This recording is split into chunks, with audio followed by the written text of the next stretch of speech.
Hello વિદ્યાર્થી મિત્રો, diploma same 1 ના મેથેમેટિક્સના યુનિટ નંબર 1 નિશ્ચાયક અને વિધેયના પાર્ટ 2 માં આપ સૌનું હાર્દિક સ્વાગત છે.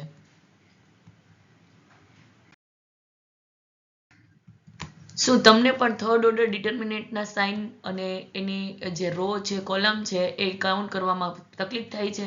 તો ચાલો આજે આપણે એક ક્વેશ્ચનને સોલ્વ કરીએ છીએ.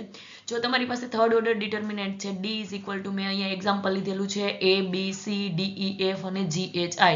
આ થર્ડ ઓર્ડર ડિટર્મિનન્ટ છે, મતલબ કે આની અંદર 3 રો અને 3 કોલમ આવેલી છે. રો ની વાત કરીએ તો a b c d e f g h i આ 3 રો આવેલી છે એટલે આપણે એને થર્ડ ઓર્ડર ડિટર્મિનન્ટ કહીશું.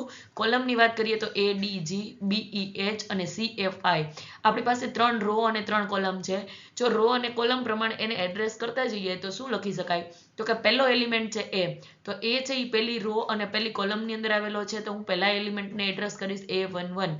b છે એ પહેલી રો અને બીજી કોલમ ની અંદર આવેલો છે, તો એને લખશું આપણે a12.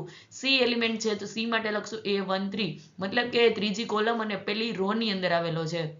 સેમ એવી જ રીતે બીજી રો ની વાત કરીએ તો d એલિમેન્ટ છે એ બીજી રો ની અંદર છે અને પહેલી કોલમ ની અંદર છે.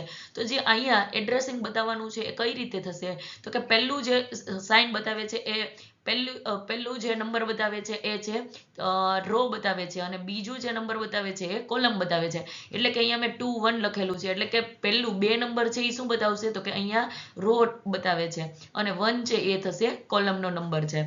ઓકે, તો d છે એ a21 અને e છે એ થશે a22, f છે એ થશે a23, g છે એ થશે a31, h છે એ a32 અને ત્રીજી રો માટે લખશું 33.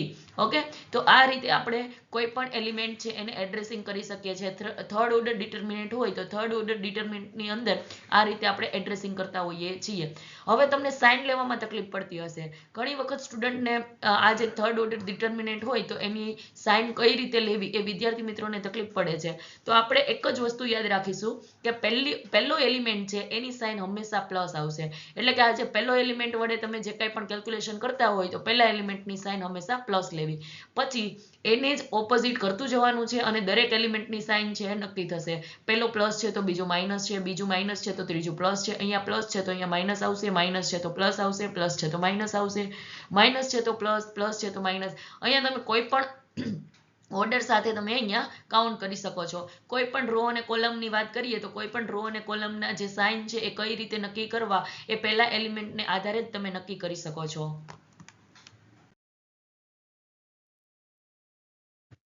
Thank you everyone. આવા જ મેથ્સના કન્સેપ્ચ્યુઅલ વિડીયોને જોવા માટે અમારી ચેનલને સબસ્ક્રાઇબ કરો અને વધુમાં વધુ જરૂરિયાતમંદ વિદ્યાર્થીઓ સાથે શેર કરો. Thank you everyone.